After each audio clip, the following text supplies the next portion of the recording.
Yeah, so that's the difference. That's the deal with channel memberships is that you can pay a certain amount a month and then you get access to exclusive content, or you get early access to the normal content. Yes, I remember you explained that. Yeah, It so was that's the deal. okay. Yeah, I was just unaware that you got a special color in the chat. That was Yeah, I guess it didn't register with me either until I actually saw it. Because yeah, I think I did the same thing. I'm like, what the hell is that guy showing up like that for? yeah. That's I'm sitting there. And I'm like, Because I was used to what? seeing it a different way, but Yeah, that's why I was really confused. yeah. Yeah, so you can give the gift of a Roadway Whiz membership this holiday season. Have you gotten your Christmas shopping done yet? I have. All right, well, I guess you're good then. All right. I mean, there was. I mean, you work at a place where I guess it would be easy for you to get it done, but. Well, yes.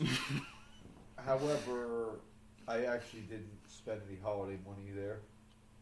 Not I'm a because, little surprised by that. well, we have kind of come to the realization in my household that there's nothing that any of us really want or need, and when you clear all the smoke away, we're essentially just passing $100 bills around. Mm. So I decided a different route this year. I just bought a book of lottery tickets that I'm going to chop up three ways, and whatever you get, you get. Unless it's if you happen to get something that's larger than what one can redeem for cash, then it's going to get chopped up three ways. Uh-huh. The winner has to claim it on their taxes, though. That's the thing. Yeah, by the way, people, we're just chatting before we get started. We're waiting for people to show up for tonight's show. Yeah, and in the process, we're just talking about Christmas gifts. But anyway, yeah, that's what we decided on. My dad is pretty much on board with the idea. Because he's kind of like, well, from a practical standpoint, I see where you're coming from, but I don't like the whole not exchanging gifts thing. So I'm like, well, how about this for a compromise? Yeah.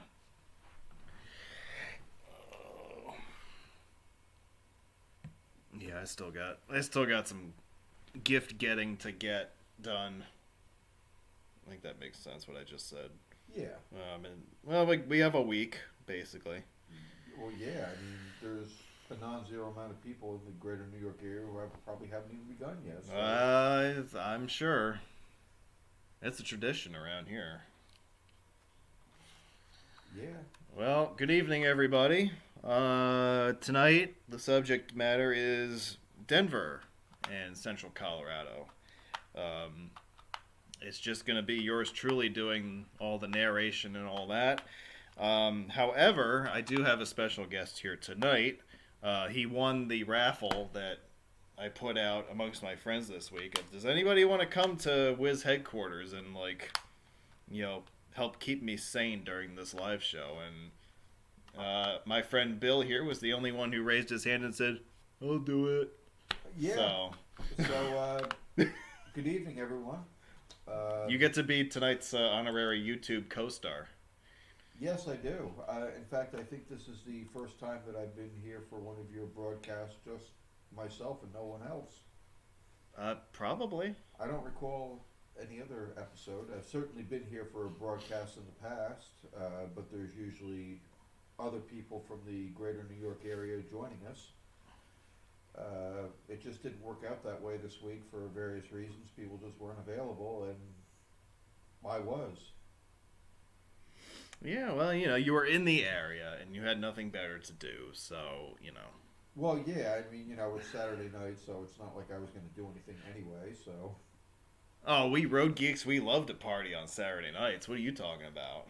That's what we're doing. Yeah, we got our wine.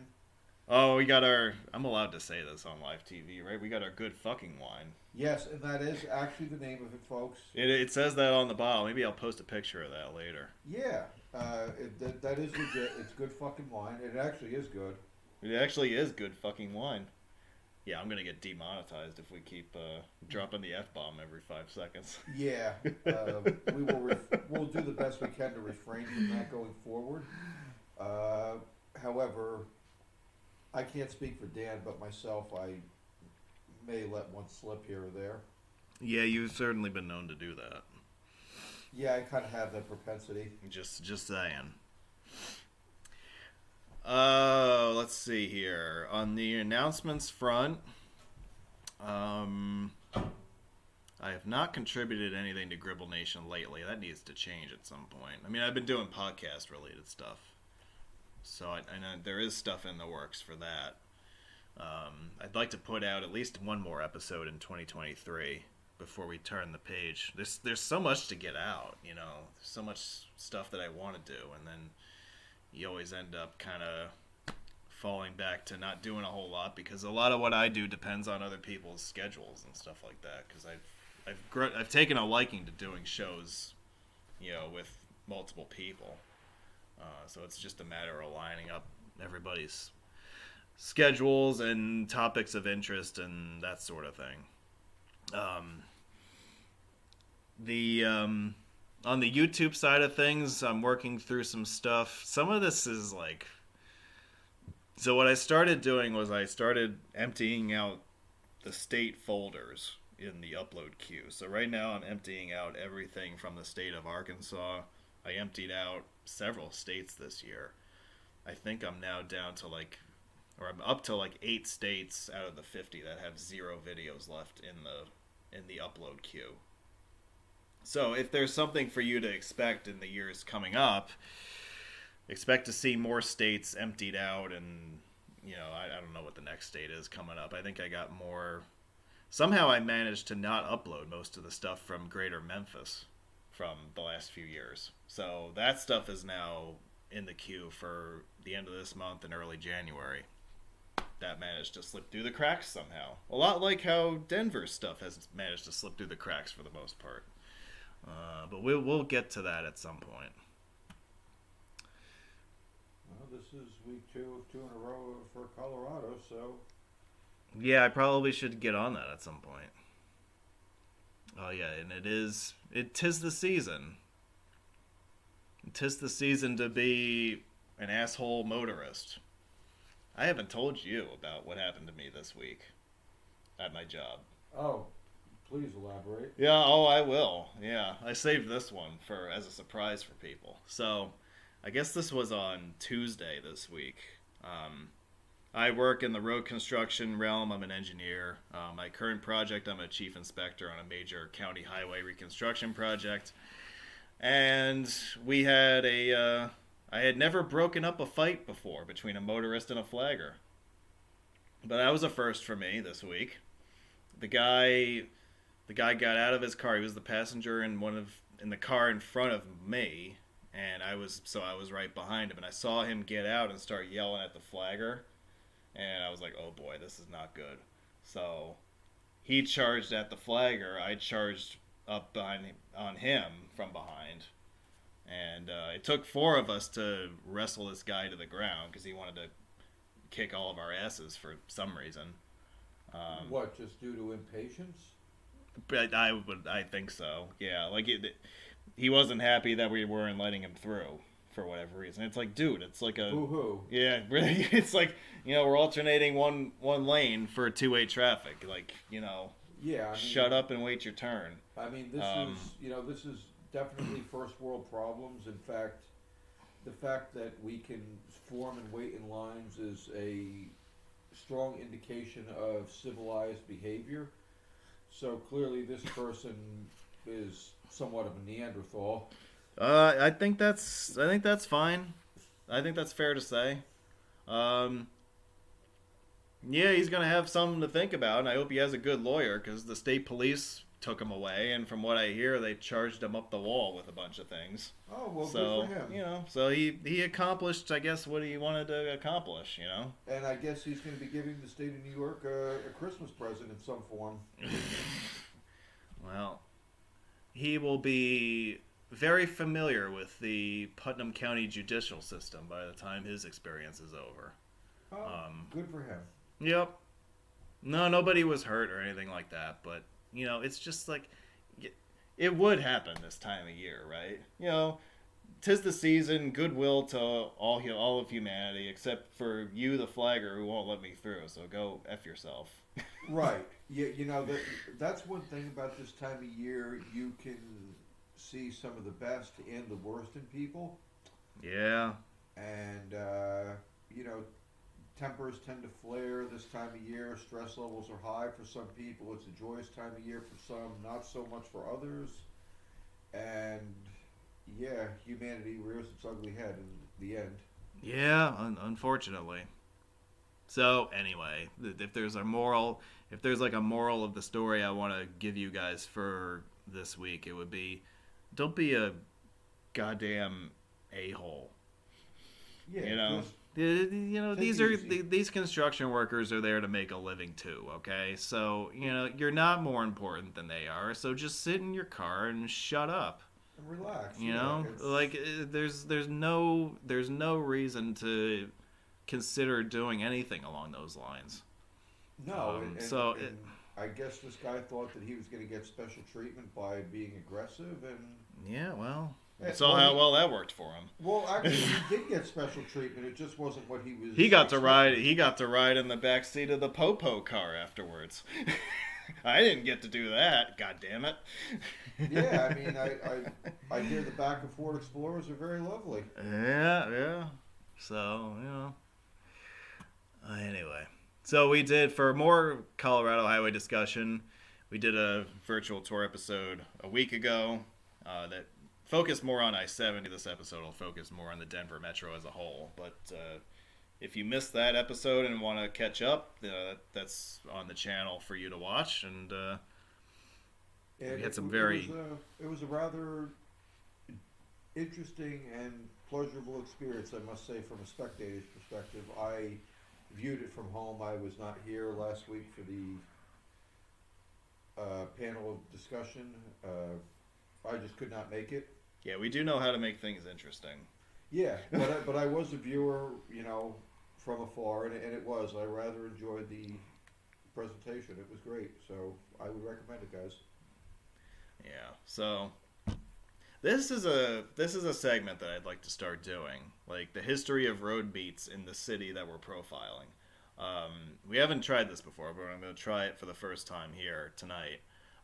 The Denver area, as far as I'm aware, has had 3 road meets in the last 25 years. There were meets in 2003, 2004, and 2015.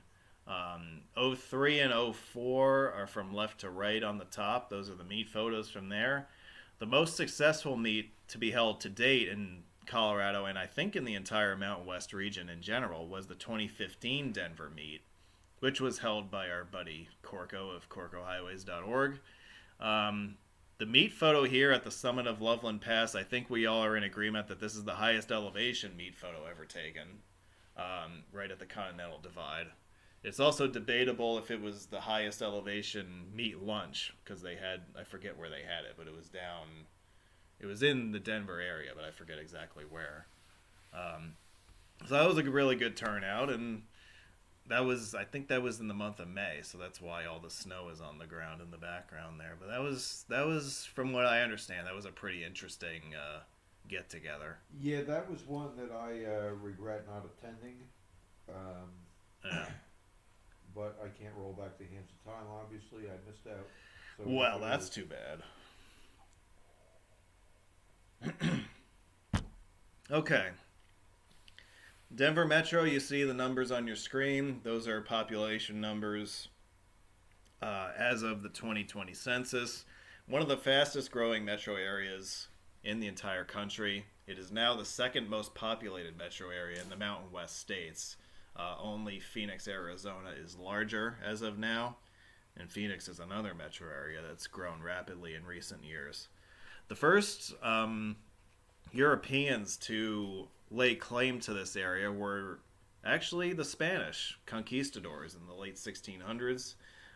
It passed through various hands. It was a part of the New Spain colony, and then later it was part of the Louisiana Territory, or Eastern Colorado is Louisiana Territory. And then it was under the domain of Mexico.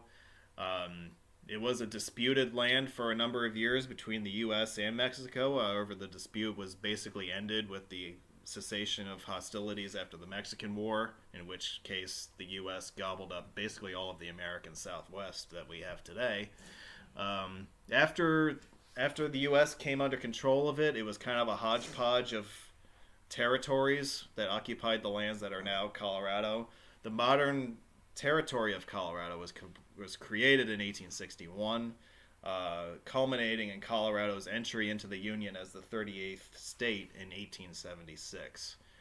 Colorado became a hotspot for people to relocate to due to the presence of gold and silver, which was discovered in the years after the Civil War. The Transcontinental Railroad came through in the late 1860s. The main line of the Union Pacific passed through Cheyenne, Wyoming to the north. However, a spur connecting Denver with Cheyenne was completed in 1870, putting Denver on that transcontinental route as well.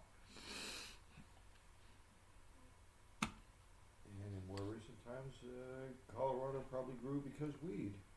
Well, there are a number of factors that have contributed to the state and Denver Metro's growth. I do think they were one of the first states to legalize weed, weren't they? They were. Yeah. Them and Washington were the first two. Okay. They pioneered it, and then other states said, hey, there's money to be made in this, and it really isn't negatively impacting society. Yeah, and there were a bunch of other factors too, but that are more economic in nature. Yes, but as far as the professional sports, Denver has all four of the major sports, and then they also have the MLS. Actually, their MLS team, the Colorado Rapids, they were one of the founding members of the modern MLS in 1996. The Colorado Avalanche, as we talk hockey for a moment, they were established in 1972 as the Quebec Nordiques. They relocated to Denver for the 1995-96 season. They are three-time Stanley Cup champions, most recently in 2022. However, prior to the arrival of the Avalanche in 1995, there was another NHL team that was briefly in the Mountain West, and that was the original Colorado Rockies, who relocated there from the Kansas City area in 1976. They were originally known as the Kansas City Scouts. They moved out to Denver, became the Colorado Rockies, and then I think it was only about 6 years before they left Denver, and they are now the New Jersey Devils. The Colorado Rockies Major League Baseball edition was established in 1993 at the heart of really the last great wave of expansion in Major League Baseball. They began playing for the 1993 season. They have been to the World Series once in 2007. I'm going to talk about their ballpark in a moment here, but their ballpark is really awesome. If you like baseball and go into games, I would put Coors Field near the top of my list of places I've been to. Let's see what else we got here. Denver Nuggets, as we record this evening, they are the defending NBA champions. They have their roots in 1967 as a member team of the ABA before the merger. And then we have the Denver Broncos, who have their roots as one of the 8 original AFL teams when they were founded in 1960. And they have won the Super Bowl 3 times, twice with John Elway at quarterback, and the 3rd time with Von Miller as pass rusher. And speaking of the Broncos, here we'll have a look at their stadium. The people in Denver still call it Mile High Stadium, even though it's called something else at Mile High. Pretty interesting venue. Here is Coors Field for you, and you can see its location right at the, I guess this would be the north end of downtown Denver. This was a highlight of the trip, I think, for me, getting to see a game here. I would easily put this place top 5 on my list of favorite ballparks. Where I was sitting out in the right field seats, you can't see it in these pictures, but you have the view of the Front Range beyond the left field scoreboard there, and that's a pretty neat view. The team stinks. It's kind of like going to a game in Pittsburgh. Like, the home team stinks, but the ballpark is actually pretty neat. And that party deck area you see out in the upper level in right field, they ripped out several thousand seats out there and put in this giant, like, party area that has, like, bars and there's like, restaurants out there. Throughout the game, that was always packed from start to finish. That was the only part of the ballpark that was full. Yeah. I'm going to guess they had Coors beer on tap as well. Yeah, well, you know what? They had a whole bunch of things on tap there. That Coors, your local stuff, microbrews. They had everything. It was pretty neat. And of course, this was in 2022, so this was when the Avs were in the conference finals and then the Stanley Cup finals. So people were just watching that on the big screens. They came to the ballpark just to watch the Avs on the big screens at the bar and up in the party deck. Talking about putting the middle finger to the baseball team, but... Well, you know what? I would say who could blame them? Because, as I said, I wouldn't want to watch that team on a regular basis. Nor would I. Yeah, but... However, I do want to visit the park at some point in time. Yeah, it's worth going. If you ever happen to be in town when there's a game, yeah, I would really recommend it. Ultimately, I want to visit all the ballparks. I don't know if I'll ever achieve that goal, but we'll see. Yeah, I'd have to think about it. I might have been to about half of them at this point. I've been to all the cities where there are ballparks, but I just haven't been to any of the actual games at most of them. Yeah, well, some cities we visited in the off-season. Yeah. To be fair. Right, yeah, they're not doing... The Texas Rangers don't play their home games in January. Unfortunately. The railroad history of Denver is preserved with the spectacular Union Station, which was built in 1881. Still the major hub, I think, for the transit system, the bus, and the rail system, which we'll talk about more in a little bit. We got to talk about the Molly Brown House for a second. This is near downtown. Many of you may be familiar with the name Molly Brown if you are familiar with the Titanic disaster. She is one of the more famous survivors of that. She was a Denver socialite. Her family, particularly her husband, ran a gold mine just outside of Denver. They struck it rich in the 1890s. And so she was a socialite, but she was also a pretty significant advocate for equal rights and women's suffrage in the early 1900s. In fact, in 1914, 6 years before the 19th Amendment granted the women the right to vote, Brown ran for Colorado's open U.S. Senate seat, which she ultimately dropped out of the race because she decided to volunteer for the French relief efforts at the start of World War I. But it is interesting to consider what might have happened, how much support she would have gotten had it actually gone to a vote, with her being the primary nominee. And again, this is before women had the right to vote. She was really ahead of her time in a lot of respects. She was really an advocate for equal treatment of both genders, and I think she would definitely have a lot to say about some of the situations we find ourselves in, even in today's society. It's interesting that during her lifetime, nobody ever called her Molly. She was known during her lifetime by her friends as Maggie. And it's probable that the reason why she started going by Molly after death was because of a misunderstanding. So we always call her Molly Brown, but she never actually went by that name. So it's kind of bizarre how that happened. The picture in the lower right here is her presenting a commemorative cup to the captain of the ship that rescued the Titanic's survivors, Arthur Rostron. That's a commemorative cup of some sort. And she worked very hard. She had a very philanthropic side to her, and she organized a lot of charities to help out a lot of the more less fortunate survivors of the disaster. And so you can visit her house, and there's a lot of Titanic memorabilia, and there's also a lot of other stuff there that I think if you like that whole like early 1900s like rugged Mountain West lifestyle, there's a lot of that kind of memorabilia in her house too, which I think you'd find interesting.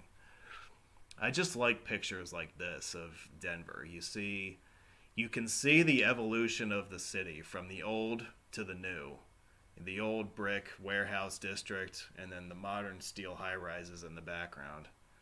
Um, you have a lot of this kind of thing in downtown. The Stapleton Airport control tower is still used today. I think there's a bar at the top of the control tower, and there's a restaurant in there, and it's a couple other things. The Colorado State Capitol, I believe, was completed in 1901. It's right in downtown Denver. The original Quiznos sub location was pictured here, right off of downtown Denver. Yeah, right? So that's worth noting if you like that kind of thing. And then some other pictures from near and far of the Central Business District. I took this picture in the lower left on the train leaving Denver Airport. As the crow flies, it's about 25 miles from downtown to the terminal at Denver Airport. Yeah, it's quite a ways off from downtown. Yeah, it's way out there. I like to joke that it's in western Kansas. Yes. And this is kind of one of the money shots of downtown. This is one of my favorites. Looking at the map, you can see the progression of the Denver freeway system. The first highways to come into existence were I-25, which runs north to south, and I-70, which runs east to west. So this first map from about 1960 shows those roads already in place. As time goes on, more highways start to be added. You have 270 coming in. You have what's originally known as I-80S that gets renamed to I-76 later. And the US 36 Denver Boulder Turnpike begins just north of downtown Denver and goes off northwesterly towards Boulder. You can see the original configuration of this crossroads by the 1970s. It looked like this. It does not look like this today, thank God. This was all completely rebuilt in the 1980s and 90s to what it is today. And as we go through time here, more of the network starts to fill in. You have I-225 going through Aurora, and then you start to have stuff happening on the outskirts of the metro, mainly as we fast forward to the 1970s, the 470 loop starts to become a thing. You see it start to appear first as a dotted line in around 1970. And here's the more complete look at the whole system, circa 2005 or so. And then here is a look at the metro today.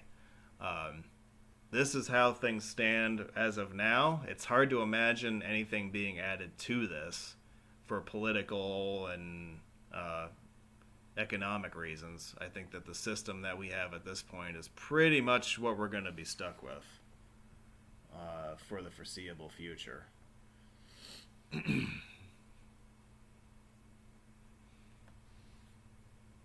All right, so as we take off here, we're going to start with I-70, which is, of course, what we talked about pretty much all last week, but I'll give you a little bit of a crash course here. 70 began construction in Colorado around late 1950s. Its first segments were opened. There was a segment out in the Idaho Springs area that was completed by 1961. Sections east of the Denver metro were opened around that time as well. 70 was built predominantly through Denver in the mid-60s. By 1966, it was completed across town. It incorporated Stapleton Airport into its design originally. So Stapleton was the original Denver airport. It was opened in 1929 as it was called Municipal Airport originally. It was renamed Stapleton later. And it was the only example of an interstate with an active runway passing above it. Now, there have been examples of active taxiways passing over interstates. The south end of I-678 comes to mind. But there had never been, this was the only example of an interstate passing over or passing underneath an active runway. Until Stapleton closed in 1995 and Denver Airport's operation moved out to western Kansas. So the big project that happened here recently was the Central 70 project, and this was a $1.2 billion program which was constructed between 2018 and 2023. The existing elevated viaduct structure across North Denver was replaced. If I fast forward here a little bit, we'll go to this slide. So this was the original elevated structure. These pictures were contributed by Doug Kerr of Gribble Nation. This was the structure that existed. It was torn down and replaced with a below-grade structure with a cap and a tunnel. So what you saw on that slide got replaced with this in the upper left. So new green space. The freeway was actually widened. There were now express toll lanes in each direction. And there's green space on top, which serves the greater north side of Denver. An area that really was a green space desert. There wasn't a whole lot of public available green space in this part of the city. So it accomplished two things at once. It provided a wider freeway that had a much longer service life, and it also improved the quality of life for the local residents living in this area. So I would say for the investment that they put into this, this was a good move. And I'll show you, we'll fast forward through these pictures. I'll show you, here's what it looks like today. These were pictures from last summer. You can see, if you're walking down the middle of this, you probably wouldn't recognize or immediately notice that there's a freeway, or like an 8 to 10 lane freeway underneath you. But that is exactly what we have here. And I think they did a good job of planning this and putting this strategically in a place that made sense to serve the local residents.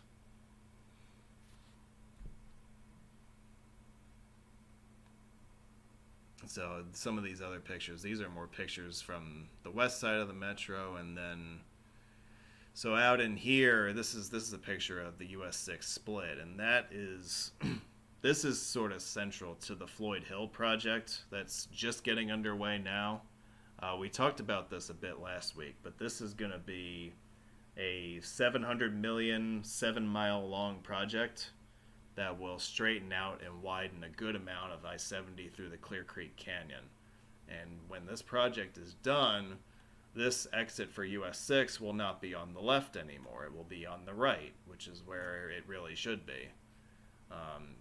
And this is also like one of the first sections of I-70 that opened in the state of Colorado. So it's been long overdue for a redo. And more pictures of the metro in general. So that's the I-70 side of things. Now, I-25, in the days after World War II, planning had gotten underway in earnest for what was known at the time as the Valley Highway. And this was planned as a bypass/relocation of the existing Route US 85 through Denver. It was constructed in the 1950s, designed entirely before the interstate highway age. Most of it was open in Denver by 1958. So that's why I call it Denver's first freeway. There is another highway in the Denver metro that opened before that, but it was built as a toll road. So I guess you could technically say it was not the first limited access highway in Denver metro, but I'm going to say it's the first freeway because, well, I can. So, you know. Right. I consider I-25, I think most people would consider I-25 to be the economic main street of Colorado. On the macro scale, yes, it passes north to south through the Denver metro, but it also passes through practically all of the major metro areas in the state. starting in Colorado Springs to the south. It goes through Denver, and it passes through Fort Collins on its way up to Cheyenne, Wyoming. The vast majority of the state's population resides within 50 miles of the I-25 corridor. So if there's going to be a highway that is designated as such, I would say I-25 is the perfect choice. You want to talk about dinosaurs? I know you'd love to talk about dinosaurs. Sure. Yeah, let's talk about T-Rexes in particular. Yes, let's. Yeah, so the T-Rex program was undertaken at the beginning of the 21st century. It was about a $1.7 billion investment in Greater Denver's road and rail transit infrastructure. It was aimed at improving transportation options for commuters. So this was expansion of the freeways, particularly I-25 and I-225. It provided the initial funding for what became the Denver Light Rail system. It also provided additional funding for an expanded RTA bus network in Denver. Most of this program was built in the early 2000s. It was basically completed by 2006. However, sequel funding programs have come out over the years that have expanded the original work of the T-Rex program. In fact, the light rail system continued to be in various states of construction. It reached its current state of completion in 2017.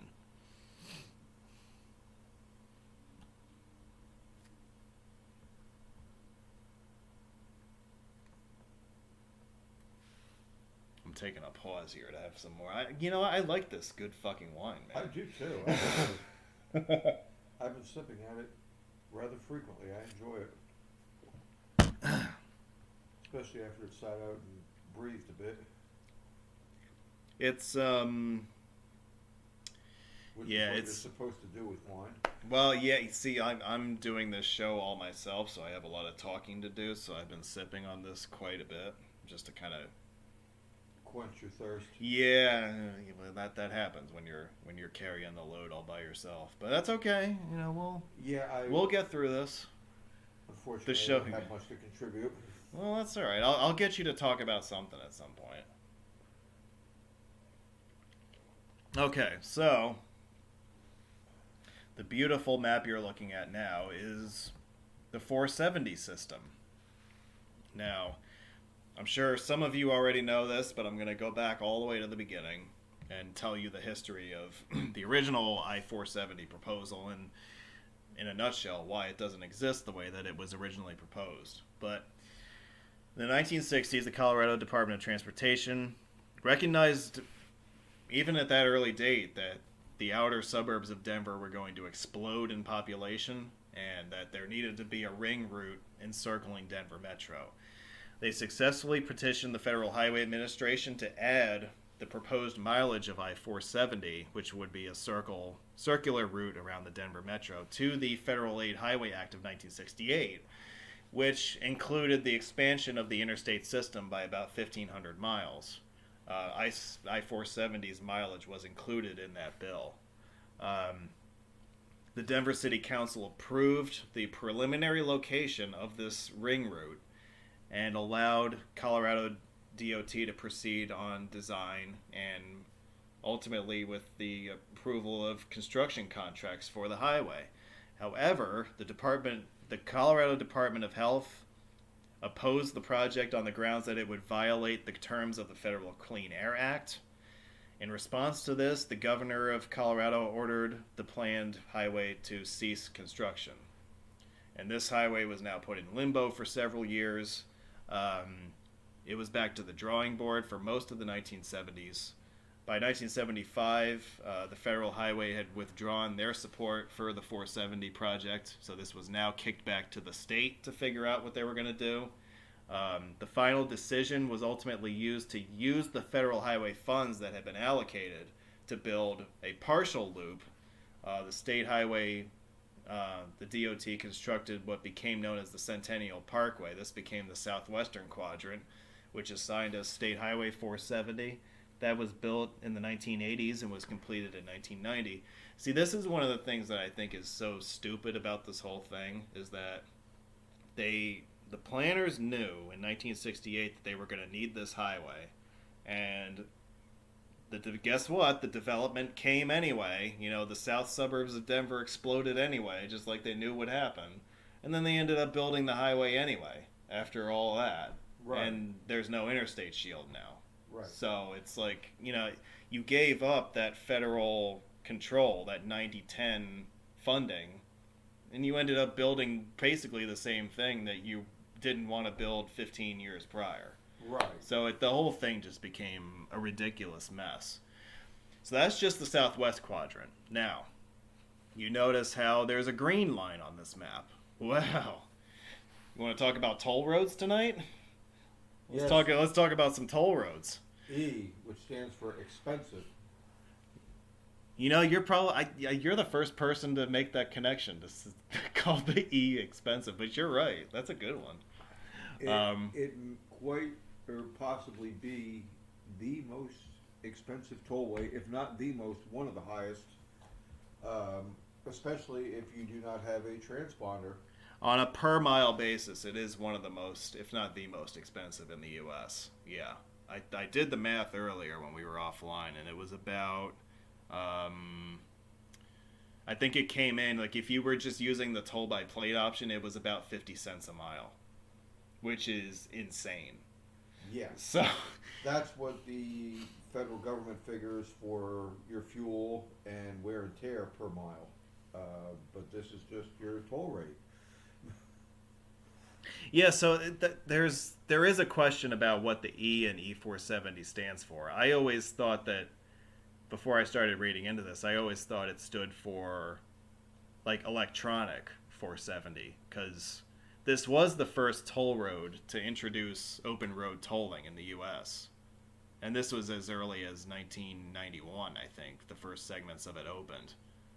So that's what I thought it stood for. And then as I read into it more, there's some people say it stands for Extension 470, and some people say it stands for East 470. Well, that one seems to make more sense to me, especially as we talk about the Northwest Parkway coming up.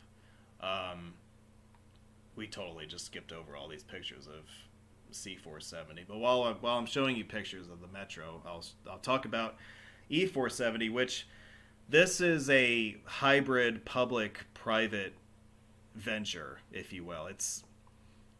It's a weird setup because the highway is owned and maintained by an outfit known as the E470 Public Highway Authority, which is controlled by a governing board of 8 elected officials of the 8 local municipalities that the highway passes through.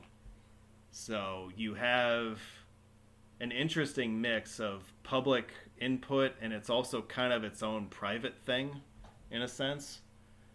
It's a weird thing. I've never heard of anything like that anywhere else. But it's one of those concessions that had to be made to appease the municipalities where this was built. They wanted to have a say in the highway's well-being, I guess.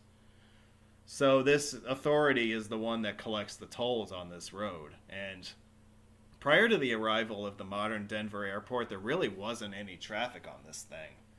Now, it wasn't fully complete until 2003, but even its early stages, its early phases that were opened in the 90s, there wasn't a whole lot of traffic out here. Well, having Denver Airport basically crossing right where this highway goes, that has increased the amount of traffic that uses it.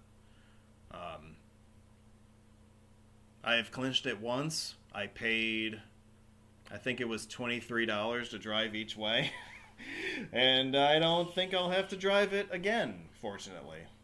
But, yeah. Functionally, it serves its purpose. The high tolls mean that it stays basically free-flowing no matter what. Like on a Friday afternoon, like while everything downtown is bumper to bumper, this is always free and clear. I actually think these pictures were taken on a Friday afternoon. So it's just to show you what it's like. It's kind of like any other hot lane setup. The tolls are high to encourage usage at peak times. Right. or if you're looking for if you're looking for a free flowing trip anyway. It So achieves that at least. yeah, so in that sense, I think it works. Now I want to talk about the Northwest Parkway, which runs. It doesn't really show it on this map. Let me back up a few slides here. Yeah, so it doesn't.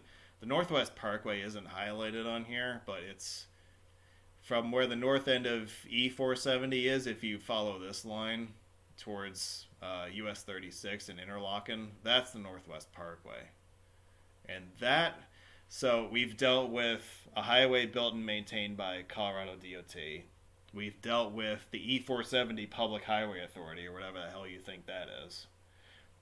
The Northwest Parkway is different from the two of those in that it is completely privately funded and operated. So this project was undertaken as the E470 loop was reaching completion. A private firm jumped in and built this 9-mile section west of I-25 to connect with US 36. And this is, as I said, it's the third separate entity for this loop. So they do their own thing. They charge their own tolls. Their toll rates are actually pretty consistent with the E470 tolls. I think the tolled section of the Northwest Parkway is about 8 miles, and the toll I paid was a little bit north of $4 each way. So yeah, about the same. Yeah, more or less the same. Now, you look at this and you say, okay, what about the rest of the Northwest Quadrant? Because that's the only section of it that has not seen the light of day. This was an on-again, off-again idea. It may have even been a fourth different firm or agency to jump in. There was a Jefferson Parkway Public Highway Authority that was created, which would have been similar in construction to the E470 authority that was completed or created, in that it had the representation of all the municipalities along its route. However, that plan stalled in the 2000s. It was uncertain what this highway would have been called had it been built. Some publications refer to this as W470 or 470 West. This is why I feel like E470 stands for East 470, because you would have had East and West had the loop been completed. I think that's what the original intent was. So long story short, the W470 got scrapped. The Jefferson Parkway Public Highway Authority, which had been created to help construct the highway, some of their member municipalities got cold feet. They backed out of it for environmental reasons. Colorado DOT then took over the idea from this agency. They did an environmental impact study, and that's as far as it went. Municipalities such as Golden and Arvada objected to the highway's construction, and as of the recording of this episode, there's likely 0 chance or 0.1% chance that we'll see this idea revived at some point in the future. So that's your history of the Denver Beltway. How crazy, one of the more crazy and bizarre loop highways we have in this country. Sure, if you analyze the history of it and you analyze the political influence that all these municipalities had in bringing it to life, it's a mess. You look at it on the surface and you say, well, it's a complete, it's a continuous road for more than 3/4 of the way around, but there's so much crap that went into this road's creation that it's just mind-boggling. So anyway, that is the short end of it. There's a lot more that I could go into. I could spend a whole episode just talking about this particular highway. But that's, as I said, there's a lot more that you can read about this online, and if you're bored and are looking for something to do, that this is a worthy subject for you. All right. I-76, getting back to more conventional things here. Let's see. I-76 began life as Interstate 80S, actually. It was planned in the 1950s. It was only ever planned to continue to I-25. The extension west of there was a late project in the 1970s and 80s. The freeway was conceived and built across the metro east of I-25 in the 1960s. It was renumbered to I-76 in 1974. This was when the Federal Highway Administration got rid of suffixed mainline interstate routes, except for the 35s in Minnesota and Texas. The extension west of I-25 was planned in the 1970s, probably as a bit of a hedge, because they realized that the northwest quadrant of the 470 had no chance of being built in all likelihood. So they created a westward extension of what had then been renumbered as I-76 to connect in with I-70 in the west suburbs of Denver.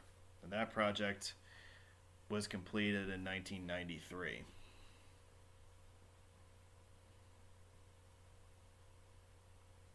As far as mainline interstates that you want to clinch, this one is one of the worst. It's among them. Once you get out of the metro going east, it is just nothing for 150 miles. It is terrible. And then you hit Nebraska, which is equally terrible. Yeah, Nebraska is somehow worse. So, if you think eastern Colorado is bad, like western Nebraska, oh my God. Oh my God, yes.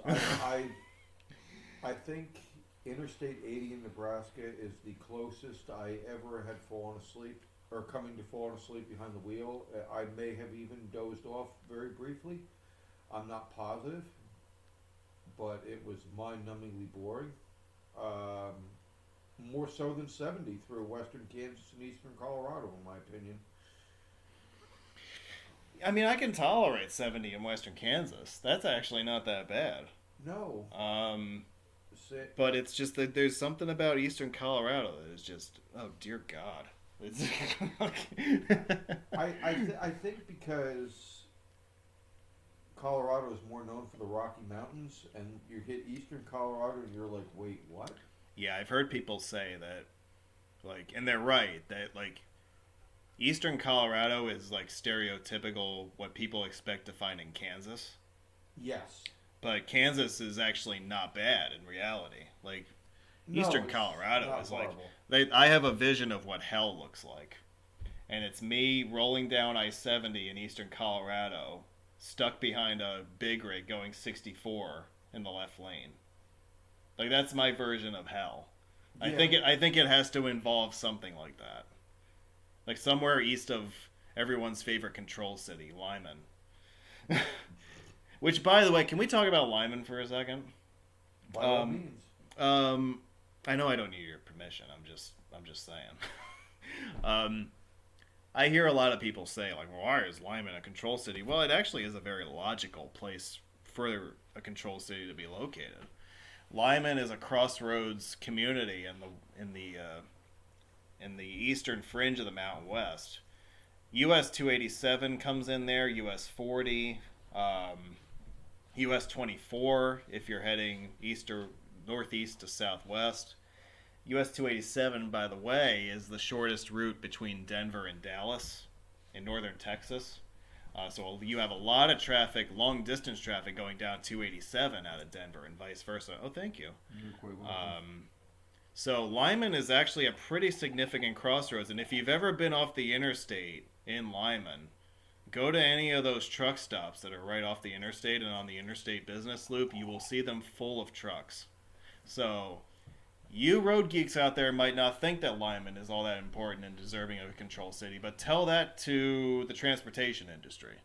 It absolutely should be a control city, and I support it 100%.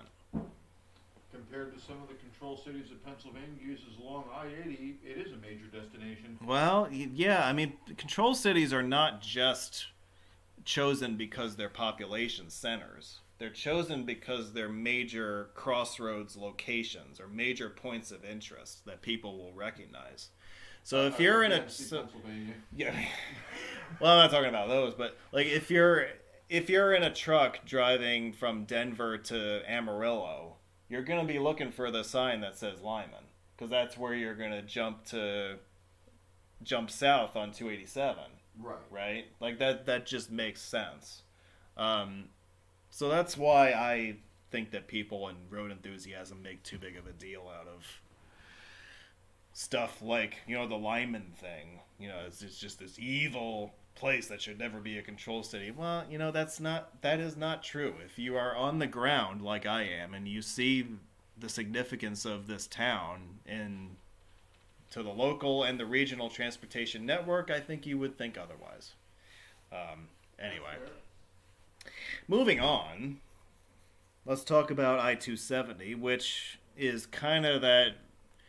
So when I-76 was extended west to I-70, it kind of created this inner northern bypass of downtown Denver, which you could make by taking I-76 and I-270 to kind of bypass I-70 through downtown. What are you doing back there? You all right? Yeah. Oh, okay. I'm thirsty. I'm getting water. You're thirsty. You got wine right here, bro. I know, but I want water. I'll drink the wine too. Don't worry. All right. I hope so. I don't leave alcohol behind. That's alcohol abuse. Oh, let's see. Where are we doing? We're talking about I-270, right? So in the 1950s, the original idea was to build an eastern bypass of Denver, spurring off of I-25. And the original, what they cobbled together was what became I-225, and what ultimately became I-270 was part of the same highway. And they were originally going to be signed as part of I-25E, which was stupid, and the AASHTO rather told them as such. So the southern part of it became I-225, and then as this route was planned, it became I-270. 270 was built predominantly in the mid to late 60s. From 1965, it was completed to what was then I-80S in 1970.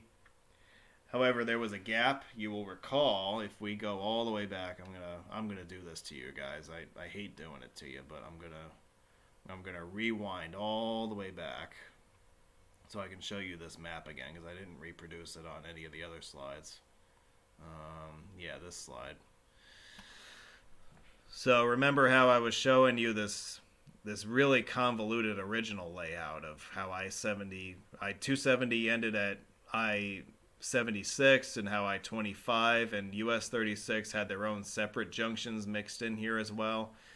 Well, a project in the 1990s that was completed in 1999 completely eradicated this convoluted mess that you see here at the top, where you had separate interchanges for all of these different routes that came together.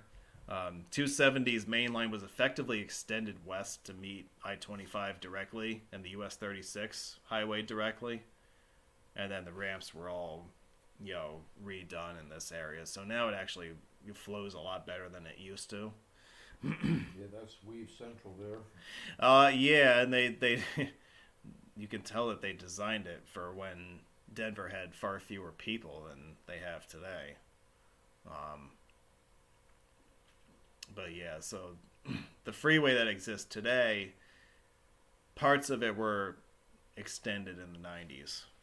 And this is also why there's an exit 0 on I-270, because originally the highway ended at exit 1 at I-76, but they weren't going to renumber the exits because they extended it west, so there was a new 0 mile point, so they just tacked on at exit 0 to the exit numbering sequence. So that's why that's where it is.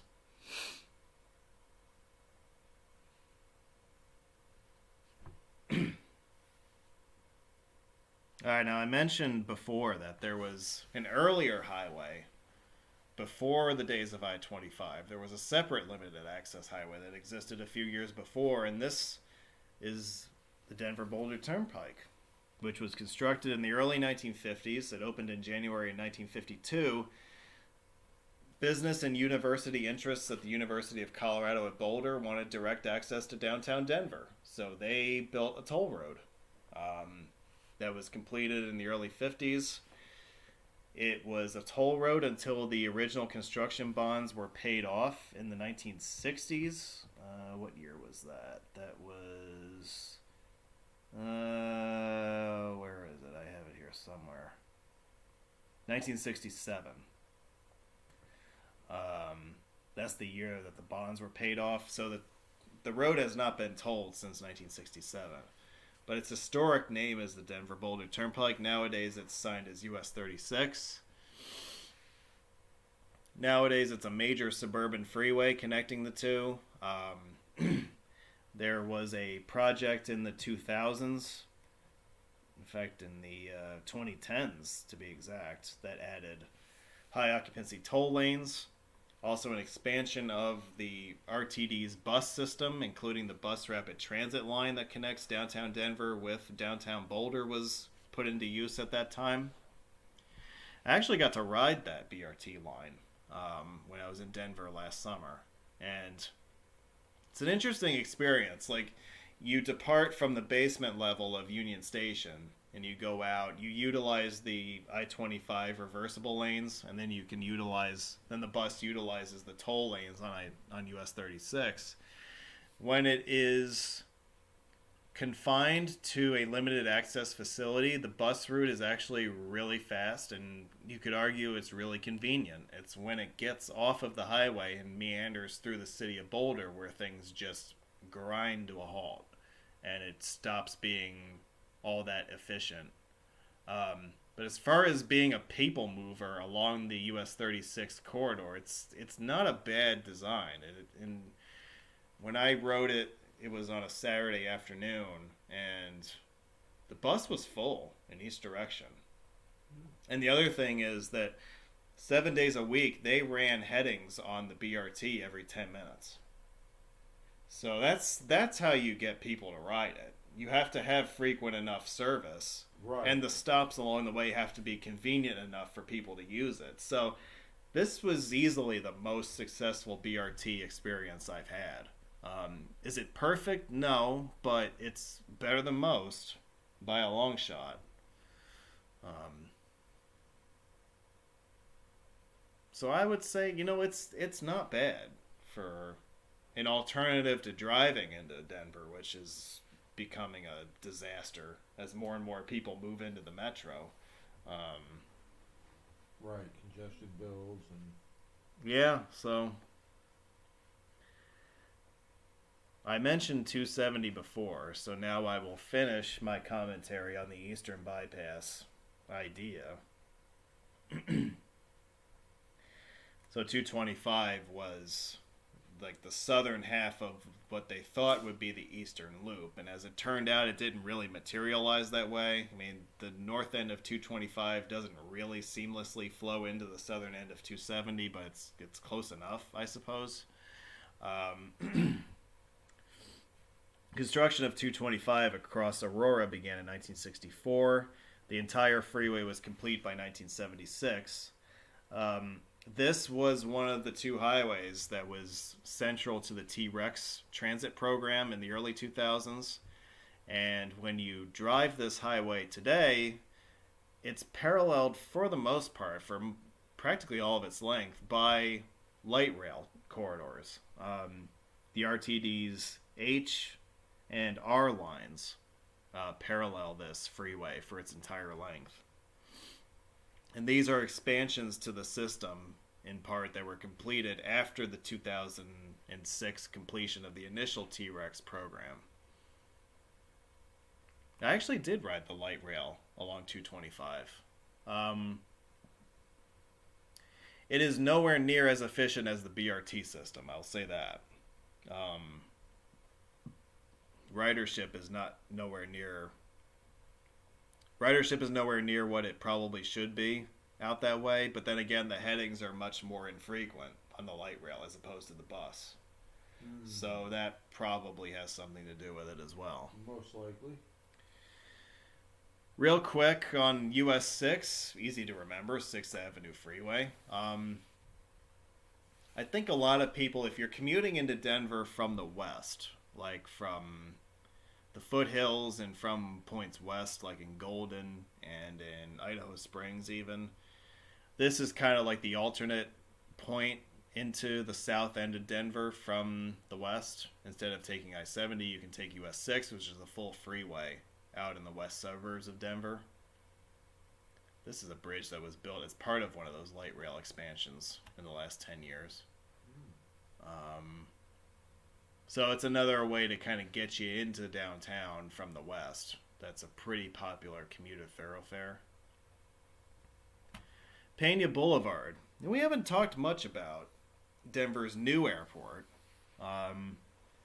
Pena Boulevard was conceived as a freeway to directly connect I-70 with the new airport property, which is out in western Kansas somewhere. It opened in 1995 along with the airport. The airport, the highway itself is named for Federico Pena, who served as the mayor of Denver from 1983 to 1991. He was one of the real advocates for relocating Denver's major airport well outside the metro area so that it would have ample room to expand and they'd be able to start from scratch with a new airport that could be built to much larger dimensions and would be able to be built to safer and more modern FAA standards. And not even in Colorado. Not even in Colorado, no. It's out in western Kansas somewhere. So it serves Topeka too. Yeah, I mean it might as well be called Goodland International Airport. That's how far out it is. Yeah, we joke about it being in western Kansas, but for some perspective on where Denver's airport is, it's about 25 miles as the crow flies between downtown and the terminal, which is about the same distance as it is from downtown DC to Dulles Airport. So it's out there it's quite a trip to get there. But Denver was able to get away with it because Stapleton was closed. This was not built as a second airport like Dulles was, where they needed federal legislation to require international flights to use Dulles. Right. This wasn't that situation. It was a 1-for-1 swap. So instead of a 5 or 10 mile trip from downtown to the airport, it became 25. And so this freeway project and the transit system that came later had to be built to basically connect people with this huge airport complex. There is talk about adding more lanes onto Pena Boulevard. Right now it's just 2 lanes in each direction, which as the far eastern suburbs have exploded in growth, and due in large part to the fact that now the airport is out that way, there's just even on off-peak hours, it's a mess trying to navigate this stretch of highway. It's a Pena. It is a Pena. I'll say that.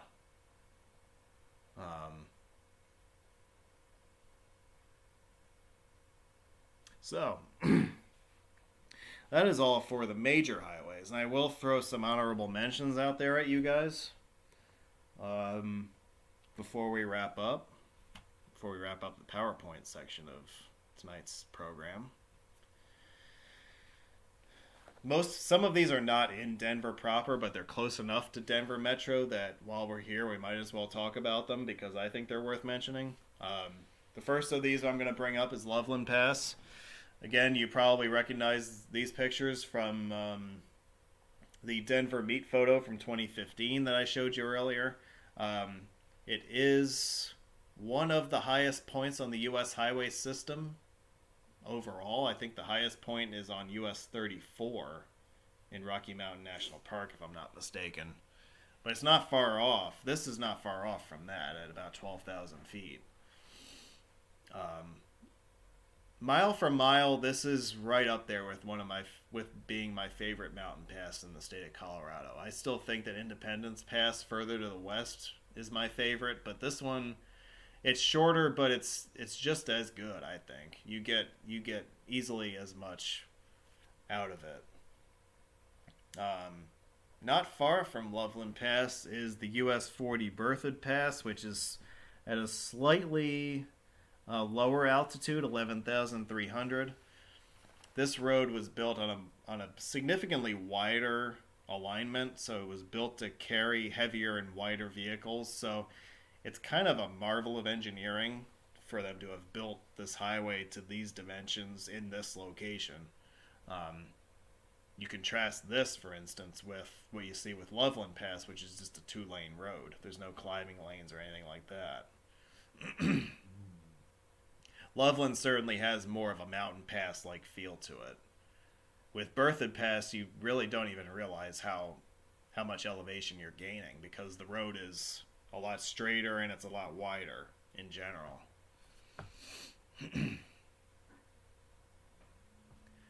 Santa Fe Drive is a major north-south arterial through the south side of Denver that has some hints of freeway in it. There are some interchanges here and there, but mostly it's a divided highway. US 285, kind of the scenic route if you're leaving the southwest part of the metro and heading out towards Aspen Park and the southwestern part of Colorado. If you're heading up the mountain, for instance, heading west from Highway 470, you're treated to a pretty cool ascent through the valley and up through those canyons and whatnot. It's a pretty neat drive.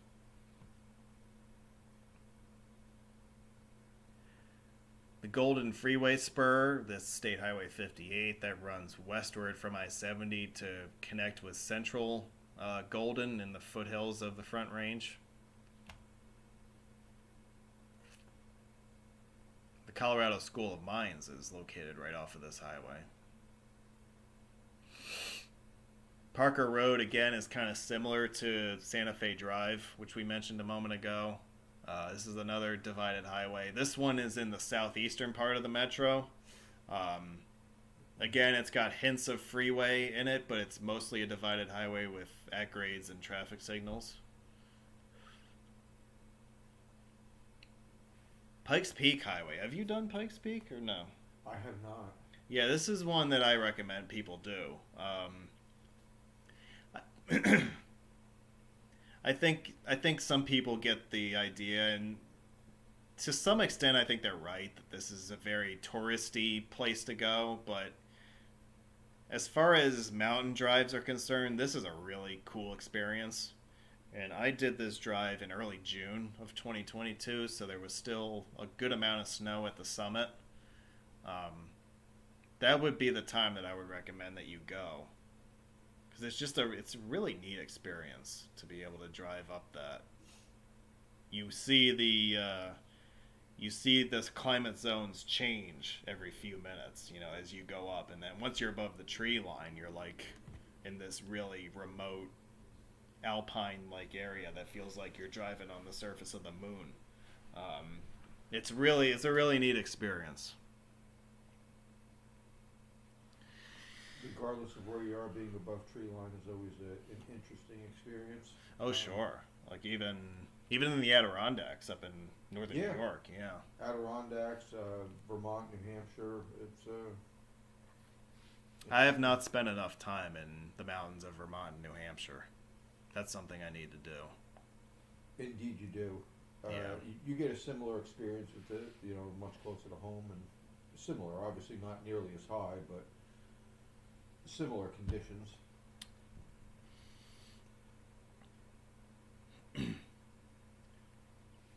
Now, the Mount Evans Highway is at a slightly higher elevation from Pikes Peak. Pikes Peak is at, I believe the summit is 14,115. Mount Evans is 14,140. So that means that Colorado Highway 5 is the highest state highway in Colorado. I believe it's the highest state highway anywhere in America, period. I think it is. I don't know what would be higher than this, other than all the guys who were on weed on that cruise ship or whatever that you were on. Well, yeah, but 10 there years was no ago. highways there. that's we were true. in the middle of the Caribbean Sea. Yeah, right. By the way, if you go up Mount Evans, keep in mind that wildlife has the right of way. Just saying. Actually, we were actually pretty high considering that the ocean floor was several thousand feet below us, so I guess there's that.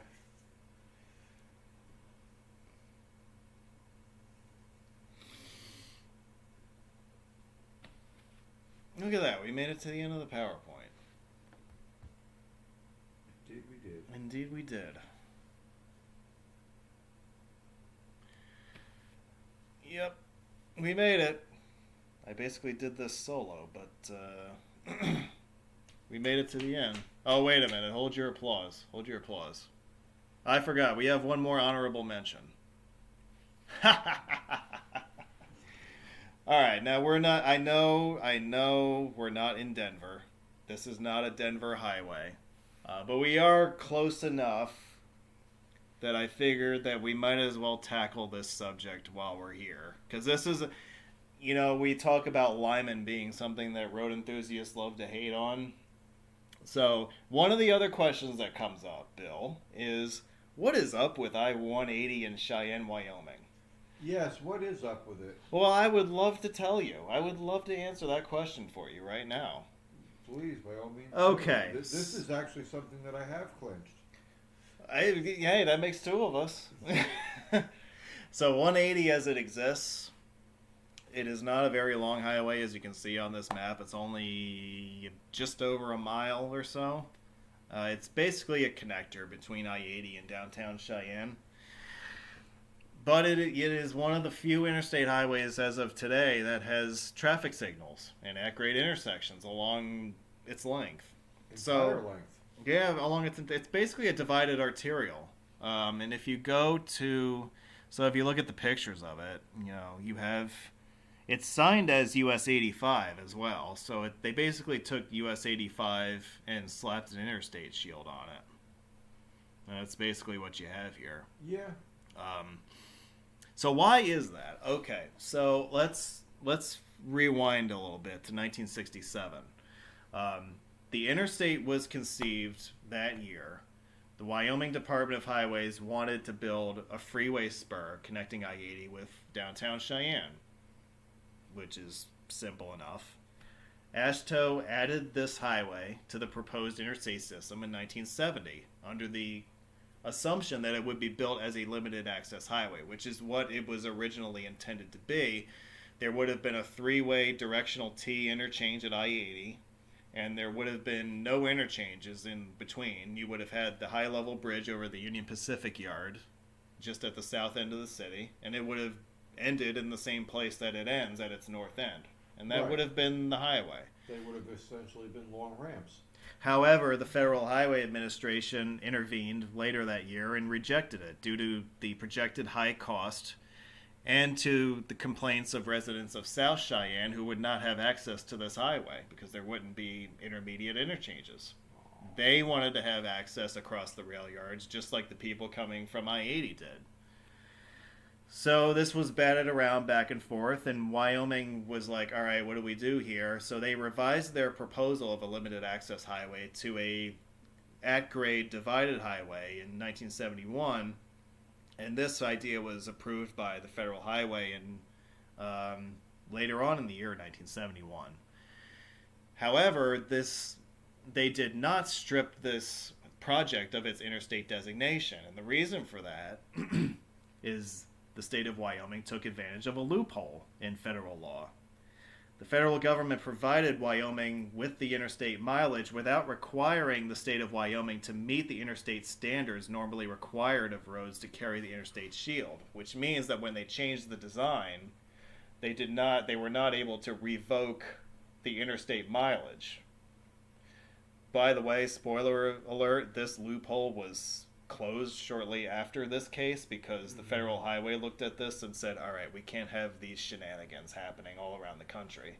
So what would have happened? Yeah, you can bet that this would have been copied elsewhere if it was allowed to stand.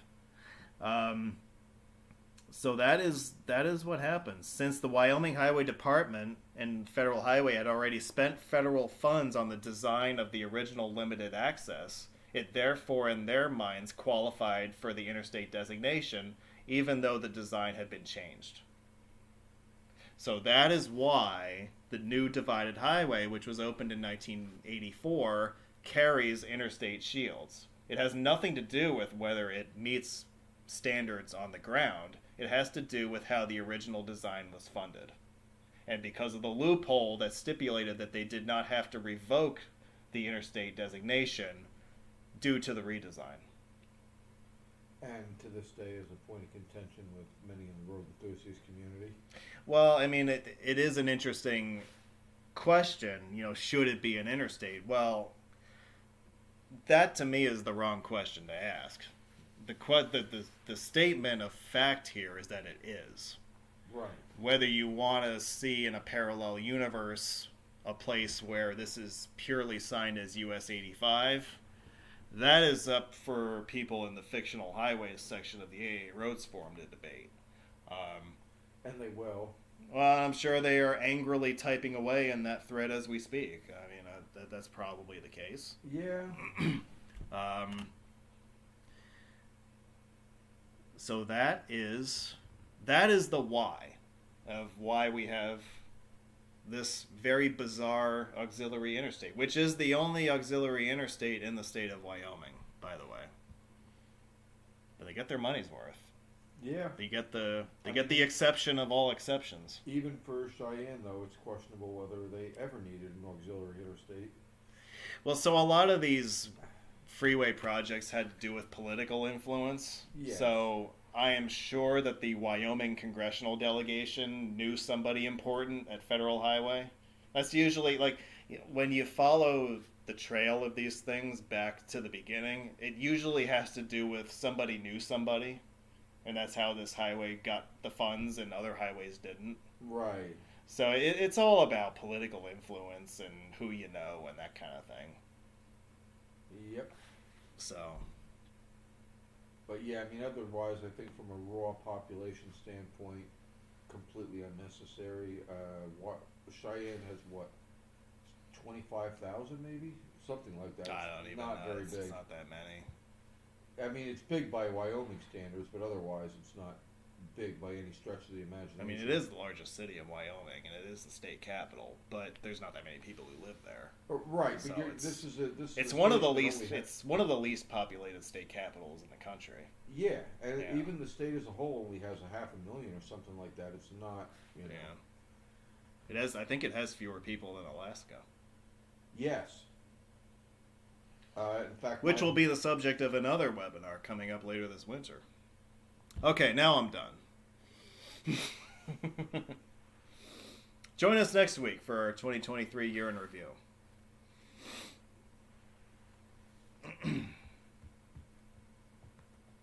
Right. I know that people have been leaving questions in the live chat, and I will address those as we transition into the video portion, which I will keep going for a little while here because, as I said before, a lot of these videos have not even been uploaded yet because I'm a dope and I just haven't gotten around to it. So our virtual tour last week featured I-70 eastbound, so I'll start out with I-70 westbound from the area of Denver Airport out in western Kansas across downtown, and you'll see the new Central 70 project along the way. And while you're watching that, I'm going to go back in the chat and see what people had to say here.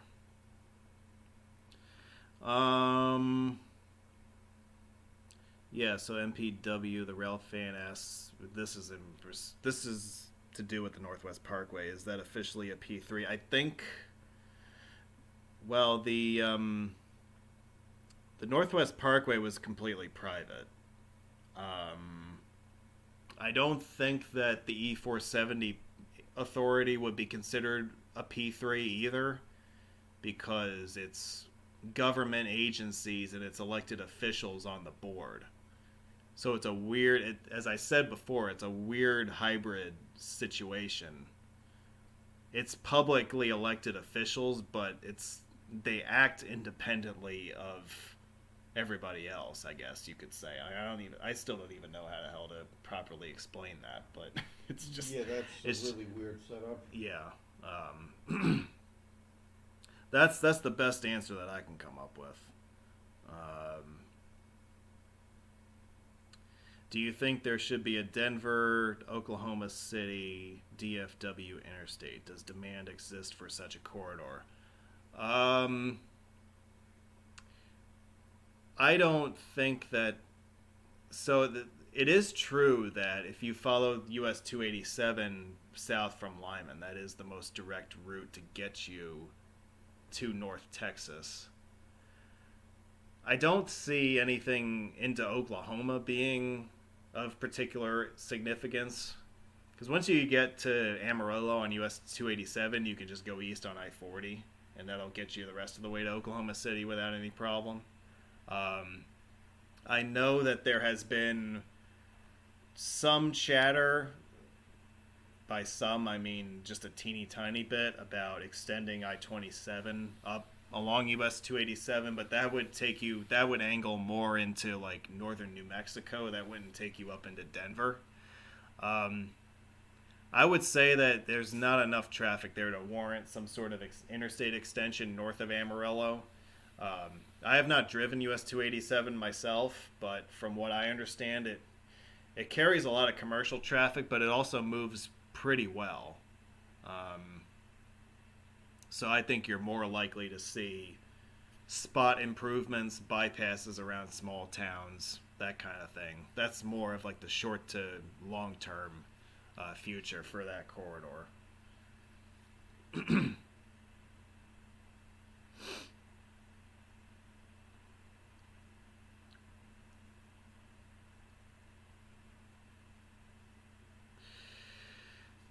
Yeah, as far as high-speed rail is concerned, I don't see anything really being feasible as far as high-speed rail in central Colorado, unless you were to build something connecting Denver with Colorado Springs. Like, to me, that would be the only segment of I-25 that would be useful or would get enough passenger traffic. Yeah, because at some point, if you're going to invest in these high-speed rail projects, you have to be able to justify them by ridership.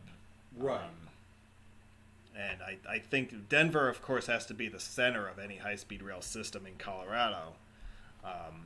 So then it's a question of where would the ridership come from? I doubt it's coming from anywhere north because Fort Collins and Cheyenne don't have the population to support something like that. And Colorado Springs is the only really big city that could serve as a hub for this kind of a thing. So I would assume that if you were going to see anything in the state of Colorado high-speed rail-wise, it would be in the Denver to Colorado Springs corridor. But I mean, the state is so screwed up. I mean, we talked about this with the 470 saga. I mean, it took 50 years to get to where we're at right now with that, and that was like jumping through hula hoops and doing the limbo for 50 years just to get that much done. Right. So yeah, don't hold your breath. Yeah, long story short, yeah, don't count on it. Don't wait for it. It's probably not going to come to fruition. Yeah, I doubt it.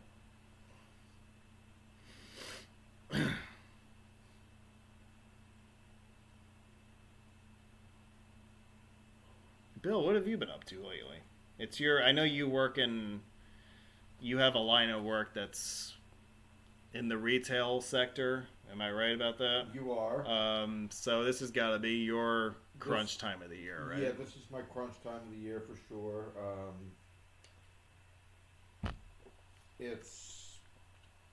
Hasn't been quite as nutty as some holiday seasons in the past, although online versus in-person shopping has changed the retail sector. Although what I do, I'm not really on the front lines in the store anymore. I'm back room. On the front lines. I don't know how else to put it. Although today, when I did have to go out in the store, it was a tad busy. It's the most wonderful time of the year, is it not? Indeed it is. This is well, actually not the last weekend. Next weekend is the last weekend. But the entire month of December, things are amplified. Yeah. Um, yeah, I expect this coming week to be rather interesting. Obviously, we're not only do we have an higher than normal amount going out, we also have to have a higher normal than usual amount coming in. Yeah. And that creates nuances and challenges for what I do in the back room, and just in order to make things somewhat safe and passable, which is a challenge. It really is, as you try to Yeah, right. stage things properly and then still stay within OSHA safety standards. Is it completely achieved? No. Yeah, good luck with that. Have I gotten my ass chewed out a couple of times this season? Yes. By the way, look at those beautiful toll lanes that nobody's using. Yeah, gee. I mean, well, I can think of at least one person who would not use them. Gee, I wonder who that is you're thinking of. Just a certain little birdie. Yeah, But yeah, this is rather evident that the majority of the populace is not going to use them. I actually did use the toll lanes between, well, wherever the southern terminus is on Interstate 95, somewhere just north of Richmond, up into the DC area. I drove it on a weekday. I want to say it was a Thursday morning, and looking in the general purpose lanes, it was a sea of brake lights. Yeah. Where I was in the toll lanes, and I never got below 70 miles an hour, and there was hardly any other vehicles. Oh, okay. So I don't recall how much I paid to use it, but in my mind, it was money well spent. Yeah. Yeah, the 95 between Springfield and Fredericksburg is, I think they have the studies to prove this, that it is among the worst highways in America for congestion. Like the amount of hours that people spend sitting in bumper to bumper traffic. It was absurd. Yeah. It really was. And I say this as someone who has been a lifelong resident of northern New Jersey. I am no stranger to traffic at all. And yeah, I would not have been happy sitting in that. Yeah. Not gonna lie. Yeah, right. I thought about it for a millisecond, and I'm like, yeah, I'm going to use these express toll lanes. If I was a daily commuter, would I be willing to spend that on a daily basis? Probably not. But as a one-shot tourist, yeah, absolutely, I'm going to use it. Yeah, I mean, that's, yeah.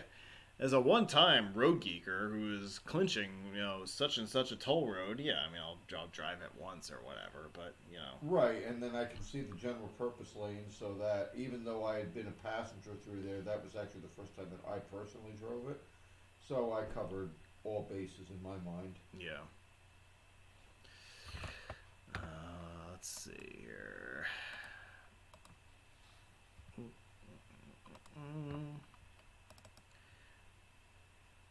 So 70 across Denver has become a really interesting trip because of the new tunnel and the Central 70 improvements that were made. I'll show you one of my other favorite drives in the metro, which is 225. That'll be this video. Let's see here.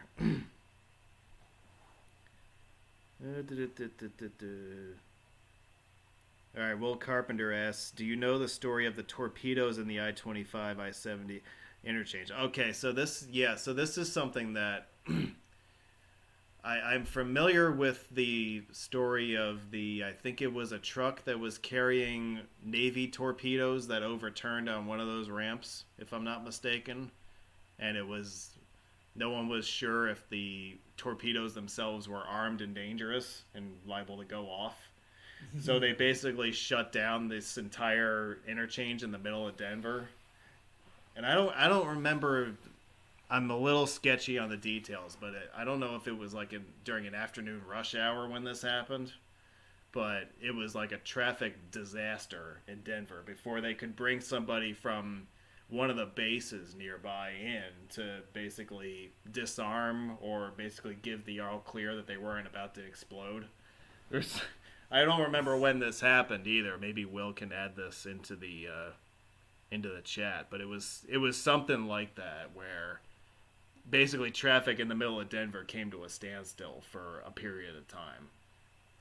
Yeah, that'll do it. I mean, we've seen some weird stuff happen in cities where traffic just comes to a stop.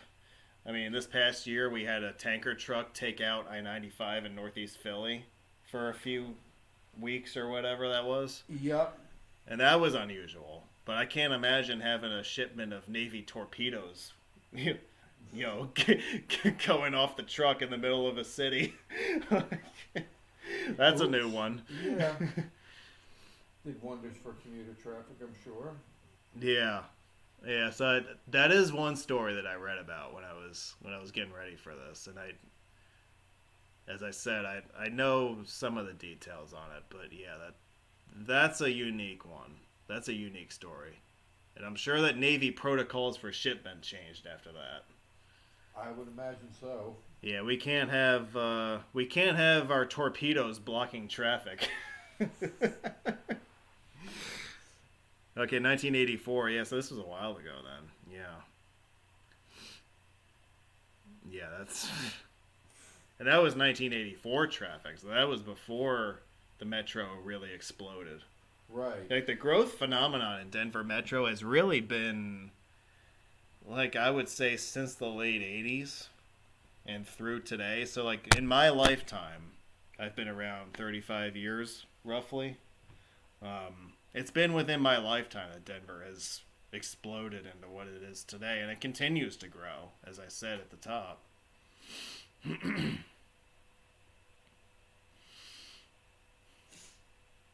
Yeah, see, one of the things, if you like roads and you like trains and transit and all that, 225 is one of those roads you got to drive, because you got the light rail in this part of the highway. It's in the median, and then you'll see later it's kind of off to the side, but it's still within view. And like I got to ride this line when I was in Denver this past summer. Yeah, here's where it's going to cross over. Yeah. It's an interesting experience. It's too bad that the ridership sucks. But, and I feel like I can make a bit of a comparison because I rode the light rail on the same day and roughly the same time that I rode the BRT. It was on the same day, in the same afternoon. And that's why I said that I was so surprised that the BRT ridership was as high as it was. And I basically had the car to myself on the light rail. So you can read into that whatever you want, but those were my observations on that. Okay. Yeah, I stayed at a hotel that was right off of this Iliff exit. So you could walk to the station and then get on, and the station was within walking distance. Yeah. It makes it very convenient. Yeah.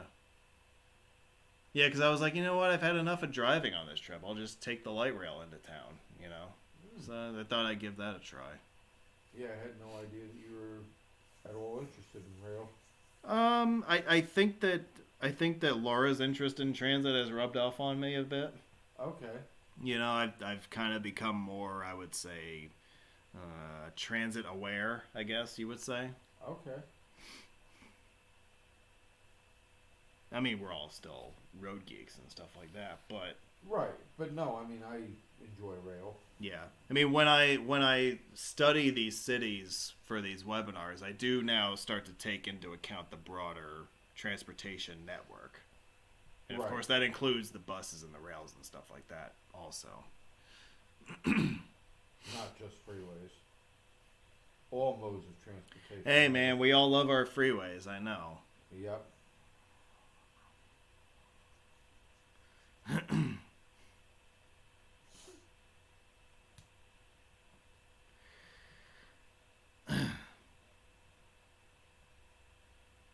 Okay, Will chimes in. University of Colorado gives free RTD transit passes to all of their staff and students so they can ride that BRT line basically for free. I did not know that. But that is one good way to boost ridership. And it is interesting how much political sway the University of Colorado has had over the years with the evolution of the transportation system. I mean, we talked about it with the original Denver Boulder Turnpike, how UC Boulder was all over that for their connection to downtown Denver. So I guess in a way it doesn't surprise me that they were in on this BRT idea also. I guess it makes sense. That's right. UC Boulder gives out their RTD transit passes and Deion Sanders pays for them. I don't think we'll ever see Deion riding one of those BRT buses. But, doubtful. I doubt. Yeah, I don't think so either. But you know, you never know.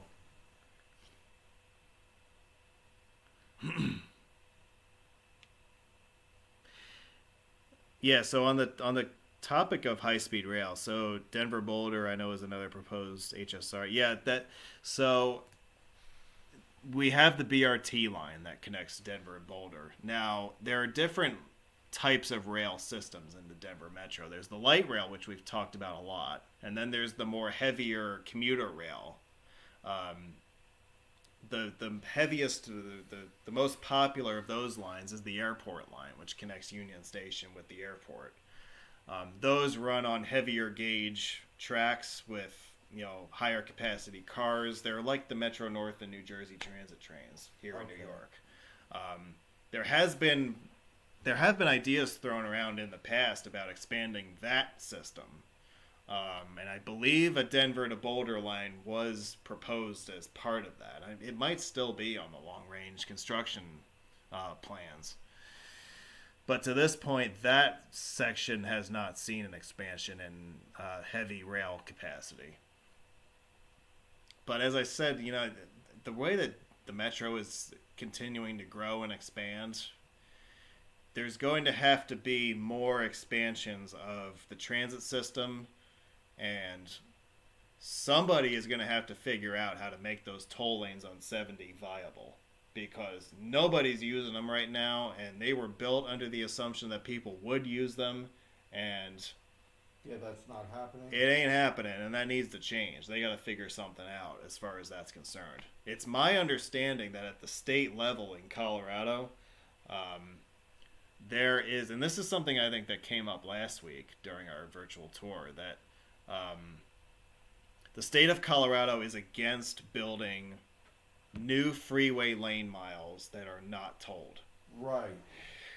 So any new highway expansion that you see in the state is toll lanes. And case in point would be the 70 expansion that we saw. I-25 between Colorado Springs and Denver, they widened that to 3 lanes in each direction. However, that third lane is a toll lane. Right.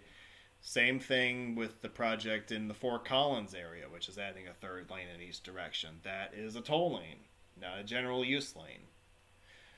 So you're getting all these highway expansions, but you're adding toll lanes. You're not adding free lanes for the general public. So basically what you're doing is you're adding real estate to these highways that is going to sit unused. Right, you're adding a shoulder. Basically, yeah.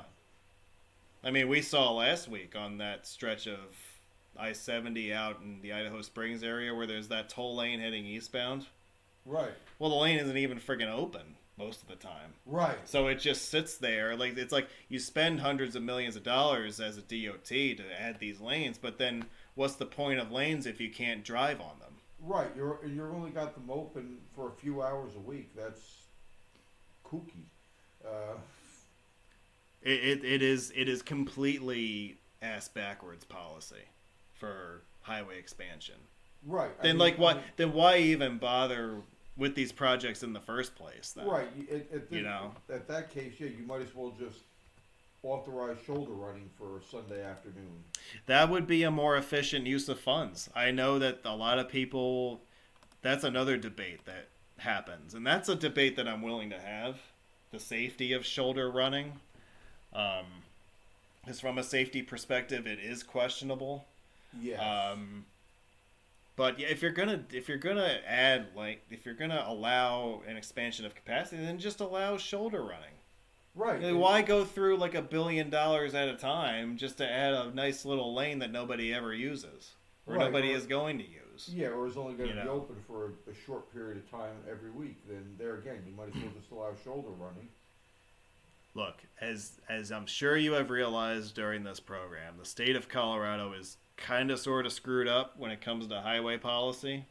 Yeah. And so, like, that's kind of how we arrived at the weird place that we're at with, public policy towards highway expansions.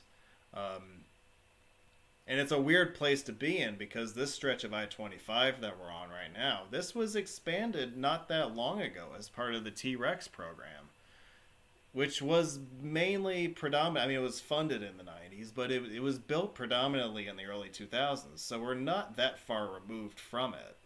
And yet you just see this complete, to add a lane to any freeway is a non-starter anywhere in the state. Right. And I'm sorry that I had to break it to you, but the people are moving to Denver whether you have lanes on your highways or not. So you can either do the responsible thing from a planning perspective and say, okay, we know that we're growing by this percentage every census, which is a pretty high percentage relative. You can say, all right, well, we got a plan for the future. We cannot have like 16 hours of gridlock a day on I-25 through downtown. Right. That is not the most prudent option. Or you could take the politically, ridiculous route, which Colorado has taken, and they're like, people have light rail. They can just ride the light rail. Yeah. Which, okay, you can do that, but the people forget that we live in the United States of America, and we are a very car-dependent society. Right. So the BRT is a very convenient way to go because it actually runs on frequent enough headings and it stops in convenient enough places. The light rail, however, does not. Right. And that's the unfortunate part. Ridership. So you cannot equate one for the other. It doesn't work that way. I mean, that's the way that advocates and politicians want to look at it, but, to put it politely, they're a bunch of dopes. So, yeah, I don't subscribe to this thinking that the solution is to just ride transit. Right. That should be a tool at one's disposal. It shouldn't be the solution. Transit is a piece of the puzzle. It is not the entire puzzle. Right. And that is the part of this that I think we're trying to get through people's heads, right? Like, we're trying to get people to understand that, yes, for decades at a time in the past, we completely neglected the potential of transit. And that is absolutely correct. But we can't now overcorrect and say, well, transit is the only solution. Well, no, that's not right either. Right, correct. The solution has to be a happy balance between the two. Now, the question becomes, and this is where the debate comes in, where is that happy medium? Some cities are more to the highway side of the ledger. Some cities are more to the transit side of the ledger. These things take time to sort out and to study and to understand what works and what doesn't work. And I can tell you that the path that Denver wants to pursue is probably not going to work very well for them in the long term. If they want to double down on this transit only and toll lanes. Yeah, that's very thing. anti-car and rather short-sighted in my opinion. Well, I mean, it works in some cities, primarily on the eastern seaboard. I don't think in a state like Colorado or in the Mountain West in general, it's going to work. Um, Well, yeah, especially in these. So that's another thing about these cities in the Mountain West, like Denver and Phoenix and Salt Lake. They have an inherent advantage, which also becomes a disadvantage when it comes to planning, is that they were built in the modern era where you could just lay out, you had endless space, you to just lay out anything you wanted. You could expand laterally for as far as the eye could see without obstruction. And the modern technology allowed you to do that at a much faster at a much faster pace. right. So you could just do anything you wanted, and it was anything goes in these cities out in the West. And it's an advantage in terms of being able to develop quickly, but it's a disadvantage when it comes to developing smartly. Right. And I do subscribe to the idea that there is such a thing as smart growth. Just building willy nilly wherever you want just is not the most efficient way to do things No, from not a at all. transportation standpoint. And you see the result when you drive around the suburbs of a place like Denver or Salt Lake City today. It is an absolute nightmare to try to get anywhere. It's worse than going into the downtown of these cities. Um, so there has to be a difference between what we're doing now and what we need to be doing in the future. Because what we're doing now ain't working. It's not getting us to where we should be going. If you're in one of these Mountain West cities, you can't go all in on transit because your city was not developed with transit in mind. That's the problem. This is not like New York or Boston or Philadelphia. These cities that were developed in an age when transit was the norm. You Right. see. So that's the difference. These cities like Denver and Phoenix and Salt Lake were developed with cars being the center piece of transportation. Right. You can't then shoehorn these random transit lines into a car-dominated universe and expect people to ride them. Not unless you make the transit system comparable in terms of convenience. It needs to be convenient and affordable. Yeah, and the only two arms at this point of the Denver transit system that fit that bill are the BRT line between Denver and Boulder and the airport line from downtown to the airport. Other than that, it's all like, well, whatever. We'll just throw this in and hope it works.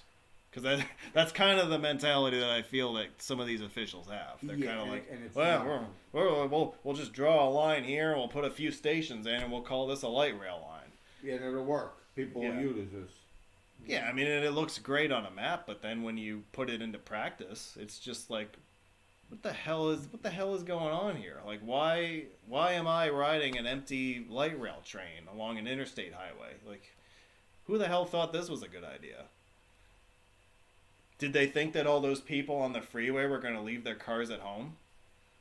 Well, somebody did. Apparently, yeah. So, it don't work that way, man. Like, we are in the United States of America. No, So- if you're fortunate enough to live and work near stations, then yeah, perhaps it will work for you. But will it work for the masses? Probably not. And then you might have other things that would still keep you shackled in your car. Children, perhaps a second job. Who knows what? Yeah, so to give you the example that I gave you, so I stayed at that hotel off of 225, off of the Isleff Avenue exit. So I could walk from the, I could walk out the door from my hotel and be standing on the station platform in like 2 minutes. Yeah, that's Now, even with that, I will tell you that if, like, let's say that where I was staying at this hotel, let's say that that was my condo here where we're doing this show, and I worked at an engineering firm in downtown Denver. You know, and you gave me the option. You said, well, you know, you could commute into Denver doing this, right? You know, because it's basically door-to-door service. It drops you off at Union Station, which is a short walk from your office, let's say. I still would drive. Because the light rail system that they built is so inefficient and so screwed up in terms of its headings and its transfers. It makes zero sense. I would rather sit in I-70 traffic. And I would get there faster. Yeah, so this is the kind of crap that they don't think about when they develop transit options for these cities. No, they didn't consider that, and even for you in particular, your line of work dictates that you may in fact need your personal vehicle in the course of your job. Well, and that's a fair point, and I didn't bring that into the equation, but yeah, so like let's say that I had a desk job instead of a field job, right? So like I'm working in the design office instead of at a construction field office or whatever. Those kinds of people who would have commuter trips that would terminate in downtown Denver somewhere. That's kind of what you should be envisioning your transit system to serve. Yes, I understand. You're more of a one-off. You're not everyone. I get that. Yeah. But like, so the idea... Right, so the idea of me commuting into downtown Denver on that light rail system is ridiculous because I'd have to transfer at least once, and the transfers are not in sync, so I'd be standing on a platform for a while. Yeah, that's dumb. And there's a bunch of stations, and then you're sitting at stations for minutes at a time, and your speed limit on your tracks is 20 miles an hour. I mean, it makes zero sense. Right, you could take what maybe would take you, worst case scenario, let's say 45 minutes to drive, and you're looking at an hour and 15 via train. Not going to work. Yeah, it's just that it's like we said earlier. If you're gonna convince people to use transit, it has to be comparable. Right. And the light rail network that was developed with those billions of dollars that was set aside during the T-Rex program. That's what we got from that. Now, I don't know about you, but I look at that and I say that is a terrible investment of billions of dollars. I would agree with that. That's just my opinion, but I look at what was spent and I look at the results. At some point the results matter, right?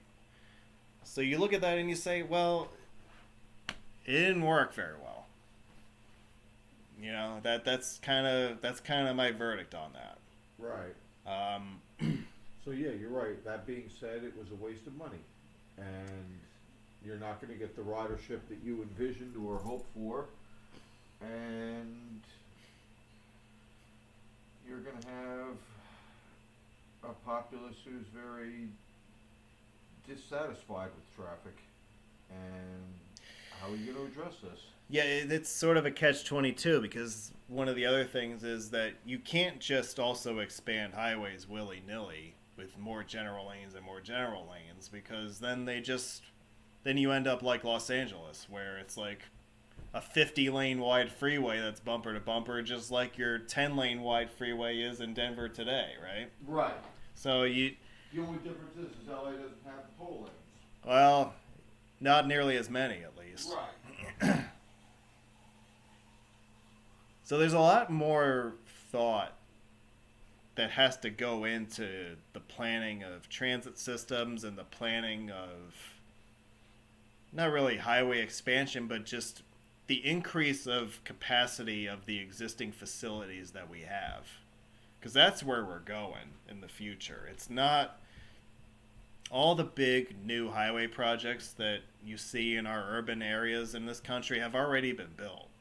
It's now going to be a question moving forward of how we make use of the real estate that we already have and how we make it more efficient and how we make more people utilize the same corridors during the same amount of time. That's going to be the key. And as you've seen this evening, some cities have really kind of failed in that mission to this point. Now they have time to figure it out and turn it around. I'm not saying that Denver can't see the light and figure this out at some point, but I walked away from my visits in 2022 and 2023 saying to myself, what in God's name are they doing? And apparently they don't know either. Well, I don't know. I mean, just look at the 470 saga. I mean, let's bring that up again. I mean, what in God's name was going on there? You know, just the back and the forth and we know we need to build a freeway, but we're not going to build it. But oh wait, we're going to build it anyway with state highway funds and forego the interstate designation. I mean, that is craziness. Yeah. That is just like this. Like, what city turns down 90% federal funding? Denver. Well, other than them. Right. Yeah, that is just nuts. But yeah, so like I was talking to you before about the BRT system from Denver to Boulder. It utilizes these lanes on I-25. This is the reversible roadway. Okay. So this was filmed during a weekday morning rush. Yeah. Wow. So it's open by default going outbound from downtown. So the only time you can drive it inbound is during a weekday morning. So that's when I filmed this. Okay. Yeah, and as far as volume, I mean, this could be I-25 in Wyoming. Yeah, probably. I mean, you see how much company I have here versus over there. Right. Right? Yeah, it's... But again, like, this...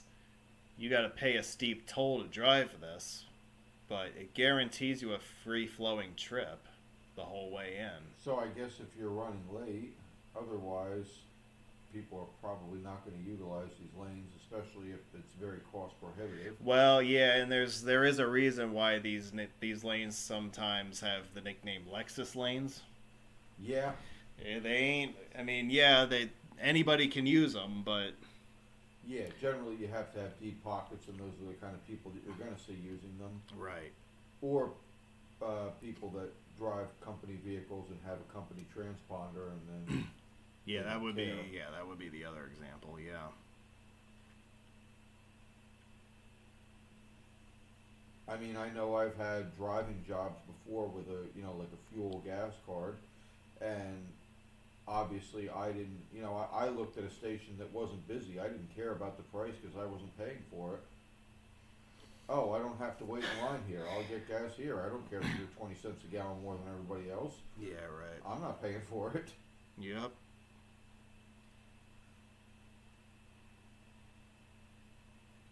Yeah, so that was my little spiel about toll lanes and transit and all that good stuff.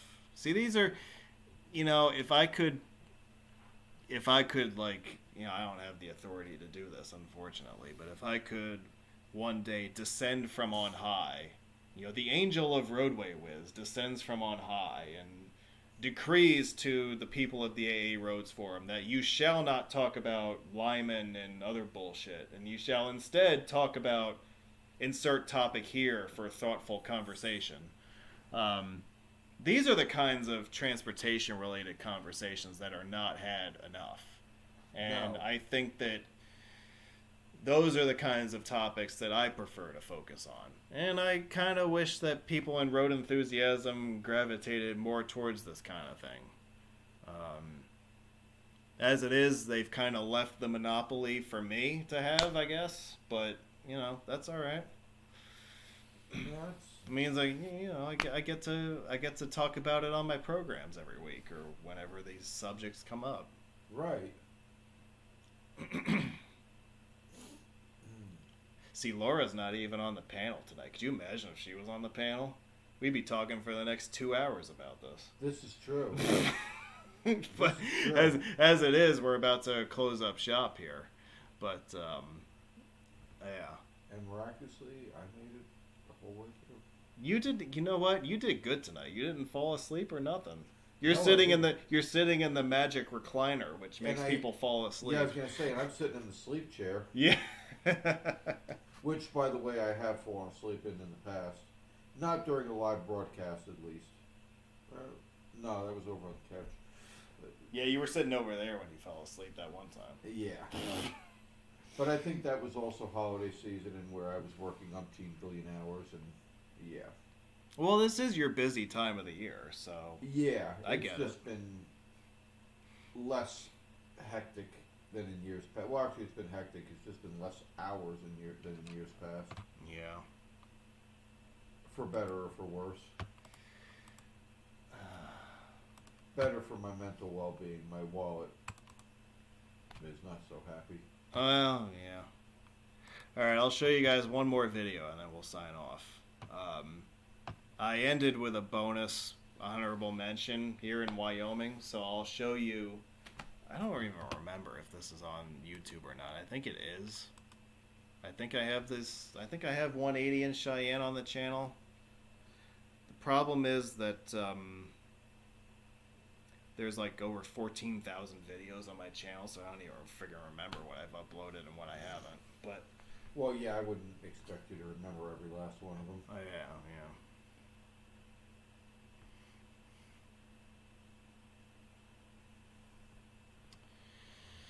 Yeah, so this is that beautiful divided highway that carries the interstate designation, right? Yeah, I mean, clearly this is a freeway. Absolutely. It's Wyoming interstate standard.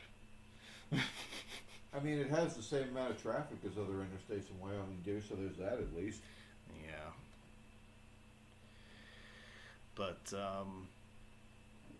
see, this is another thing that I like to say. Like, everybody complains about stuff being non-conforming and whatnot, but the reality is that if everything in road enthusiasm conformed to the same standard and everything looked the same, then what would we talk about? It would be very dull. You know, so people like to go nuts over stuff like 180 in Wyoming. I frankly cherish things like this because they are what make our highway system unique in this country. And frankly, for me, in order to have good conversation, you have to have exceptions to the rule. They kind of go together. So yes, if everything was cookie cutter, you really wouldn't have that much to discuss. No, I'm fairly certain that I would never do educational programs like this one if there were no exceptions to anything. And if this were educational? Well, that might be borderline, but you know, especially with you here. But no, seriously, like it's not. But. But no, seriously, like if we didn't have exceptions to the rule, then what would we talk about? You know, it's people. I think also need to keep that in mind. Right. See that, and we just virtually clinched I-180 in Wyoming. Isn't that cool? Yeah, just like that. Yep. So now we're gonna. Yeah, I wanted to get that overhead sign in there. That's why I kept going. Yeah. Anyway. That's okay. I'm used to some people making abrupt turns or slamming on the brakes for things with little or no warning. Yeah, gee, I wonder how you're familiar with that. Oh, experience, I don't know. Yeah, No, I think we'll just leave it at that, huh? Yeah, I don't care to elaborate any further.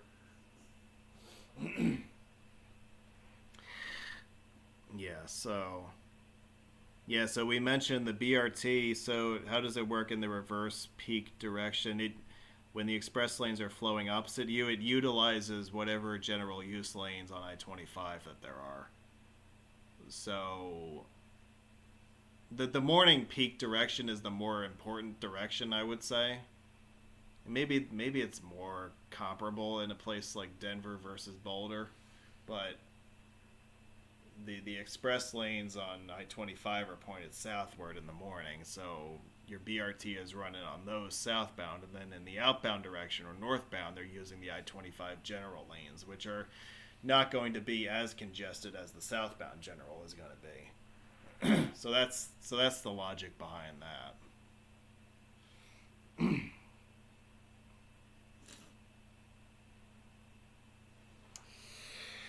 Well, folks, I think we pretty much covered it all. I want to thank Bill for keeping me company tonight, and I want to thank all of you in the live chat for doing the same. So, good job out of all of you. Some nice job out of you guys in the live chat as well. Some good observations and comments. Really appreciate that. Nice job out of you, Bill. Thank you. Thanks for having me. Yep. So we'll be back next weekend with our. We're gonna have our end of the year in review party, if you will. So that'll be another webinar next weekend. So I hope to see you for that. We got plenty more in the pipeline as far as live episodes are concerned. We've got a big New Year's bash in mind for you guys as well. So we hope you'll be sticking around for that. And there ain't no party like a Road Geek party. Hey, that is one thing we can do well. We party like rock stars, folks. We argue endlessly about Lyman, Colorado, but we sure can party on New Year's. Yeah. So that's going to do it for us here at Wiz headquarters. I appreciate you guys tuning in and watching. And we're going to sign off, and we hope to see you again in a future live program. So on behalf of Bill and myself and the Roadway Wiz cast of thousands, I'd like to say thank you very much for tuning in, and we'll catch you all next time.